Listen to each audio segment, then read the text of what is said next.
Hi friends, मैं हूं Maane. Welcome to movie शूवी। करते हैं आपस में पॉजिटिव सा नमस्कार। मैंने एक बहुत ही जबरदस्त तरीके का साईफाई ड्रामा देखा था और 2022 में इसका नाम था आउटर रेंज। और जिस तरीके से इसका कंप्लीट आउटलुक था, ड्रामा खूब भर भर के साईफाई का कुछ जोन, कुछ पैरानॉर्मल भी लगने लग गया था। जो सेटअप था इतना शानदार था कि इतना एक्साइटेड हो गया इसको देखने के लिए।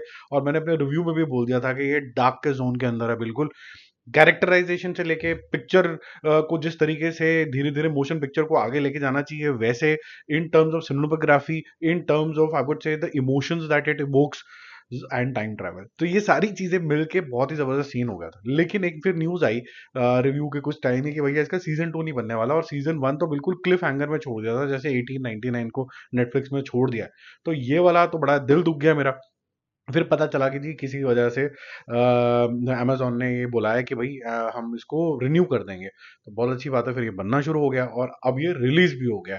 तो जिन लोगों ने आउटर रेंज नहीं देखा, पहले तो मैं बोलूंगा इसको देख लो। अगर आप डार्क के फैन हो, अगर आप साईफाई ड्रामा के फैन हो, अगर आपको कुछ मिस्टीरियस चीजों की, जिसे कहते हैं ना, इन्वेस्टिगेशन में और टाइम ट्रैवल के अंदर इंटरेस्ट है, और आपको अगर थोड़ा कंफ्यूज कर दिया जाए कल्ट के अंदर, सुपर के अंदर, तो ये आपके लिए परफेक्ट शो है। क्योंकि काफी ज्यादा माइंड बेंडिंग हो जाता है सीजन 1। तो सीजन 2 में क्या हो रहा है वो उसके बारे में हम बात करेंगे। पहले मैं उन लोगों को थोड़ा सा इंट्रोडक्शन दे दूं जिन लोगों ने ये नहीं देखा है। बेसिकली दिखाया जा रहा है कि कुछ एक वेस्टर्न वर्ल्ड टाइप का सिनेरियो है, जहां पर लाइव स्टॉक ग्रेजिंग होती है और बहुत बड़ा रैंच है, मतलब बहुत बड़ा लैंड है। और दो फैमिलीज हैं, एक तो रॉयल एबट है और उसके साथ ज्वाइनिंग एक और फैमिली है। और रॉयल एबट और उसकी खानदान सारा यहाँ पर रहता है, दूर दूर तक गुमनामी है, कुछ नहीं है, ये अपना ग्रेजिंग वगैरह करता है, अपने जो लाइव स्टॉक्स होते हैं उनको पालता पोलता है। लेकिन उसके इतने बड़े लैंड के अंदर एक अचानक से एक होल, एक डेथ सी है, और अगर उसके अंदर कोई गिरता है तो वो टाइम में पीछे भी जा सकता है, और आगे जाता है कि नहीं जाता वो आप खुद फिगर आउट करना। और वो पीछे जाके क्या वापस आ सकता है कि नहीं आ सकता, ये सारी चीजें होती हैं। और उनमें से कुछ खानदान के मेंबर्स हैं जो मिसिंग हो जाते हैं, और कुछ जो है इनका फैमिली डिस्प्यूट जो चल रहा है लैंड को ही लेके दूसरी फैमिली के साथ, टिल्सन के साथ, टिलरसन के साथ, वो किस तरीके से रिजॉल्व होता है, ये सब चीजें आपको देखनी होती है। तो इसके अंदर लैंड डिस्प्यूट आ गया। अब लैंड डिस्प्यूट है और लैंड के अंदर ही होल है, तो उसके अंदर कॉम्प्लिकेशन हो जाएंगी। जो लोग मिसिंग हैं, वो भी कॉम्प्लिकेशन हो जाएगी। कोई दोबारा गिरेगा कि नहीं गिरेगा, और कहीं और चला जाएगा, फिर जाएगा तो वापस कैसे आएगा, वो भी कॉम्प्लिकेशन हो जाएंगे। और इसी कॉम्प्लिकेशन पे सीजन 1 को एंड किया गया था। और एंड में जो इसका मेन, जो आप पीछे भी देख रहे हैं, रॉयल एबट जो इसका मेन सरदार है, सोटू से फैमिली हेड है, वो भी एक दिन इसका होल का शिकार हो जाता है। और बहुत सारे फिर खुलासे होते हैं कि बहुत लंबा समय आपको दिखाया जाता है, 18 सेंचुरी से लेके टिल टुडेज टाइम, क्या फ्यूचर में जाते कि नहीं जाते, वो सब चीजें आप यहाँ पर फिगर आउट करते हो। तो जिन लोगों को भी बहुत ज्यादा मजा आता है टाइम ट्रैवल के अंदर, जिनको भी ये मजा आता है कि भाई सिर्फ साईफाई चीजों की बातें मत करो, रिलेशनशिप डायनामिक्स के बारे में बात करो, साईफाई का भी कोई पर्पस होना चाहिए, और कुछ मिस्टीरियस भी डाल दो, जैसे कि डार्क में वो केव थी, अब केव में वो पोर्टल कैसे क्रिएट हुआ था, थोड़ा सा अनडिस्क्राइब्ड ही रह गया था वो। और फिर एंड में थोड़ा बहुत बता दिया साइंटिफिक रीजन। यहाँ पर भी इसी तरीके का है। तो आपकी जो इंट्रीगनेस होती है वो बनी रहती है।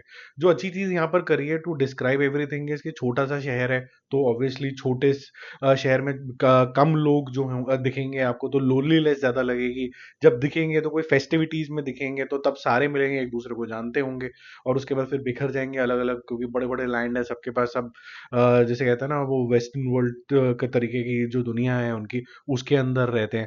तो उससे क्या होता है, आपको एक तो लोनलीनेस का एहसास होता है, वाइडनेस और वास्टनेस ऑफ द लैंड का भी एहसास होता है। तो काफी सारी जो मनोदशा है कैरेक्टर्स की, वो आपको एक पिक्चराइजेशन के माध्यम से भी दिखाई जाती है।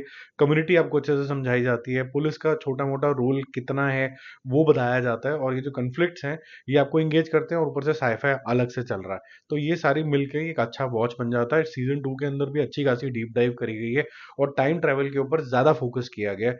और उस फोकस के अंदर आपको ये जानना है कि भाई कौन कौन लोग वापस आ गए हैं, वो कौन है एक्चुअली में, इनकी ट्रू आइडेंटिटी क्या है, रॉयल एबर्ट का एक्चुअल पास्ट जो है फुल तरीके से कैसे डिस्क्राइब किया गया है, और जो इनके पड़ोसी साहब हैं टिलरसन, वो कितने हद तक जो डिच है उसको डिस्कवर कर पाएंगे, क्या पुलिस की नज़र से बचा रहता है कि नहीं रहता, ये सारी चीज़ें आप देखते हो। मेरे ख्याल से ये one of the better shows है जो आपको ओटीटी के ऊपर मिल सकता है, तो एकदम फटाक से जाके इसको देख लो। माई मूवी शूवी rating for this one will be very high. I really love the first season, और सीजन 2 भी बहुत अच्छा है। मैं combined rating 4.5 star out of 5 दूंगा। ये काफी बेहतरीन है। और सबसे ज्यादा कंप्लेंट अगर उन व्यूअर्स को रहती है कि कैरेक्टर डेवलपमेंट नहीं समझ में आई, तो इसके अंदर तो नेक्स्ट लेवल की कैरेक्टर डेवलपमेंट है। आपको हर एक के मोटिवेटर्स, उनका सोचने का तरीका, उनके जो एक्शंस हैं, उसके पीछे रीजनिंग क्या है, सब समझ में आ जाएगा। बाप बेटे का रिलेशनशिप, पोती तक का रिलेशनशिप आपको बहुत अच्छे तरीके से समझ में आएगा। बाकी जल्दी मिलते हैं रिव्यूज और अपडेट्स के साथ। Stay connected, bye bye.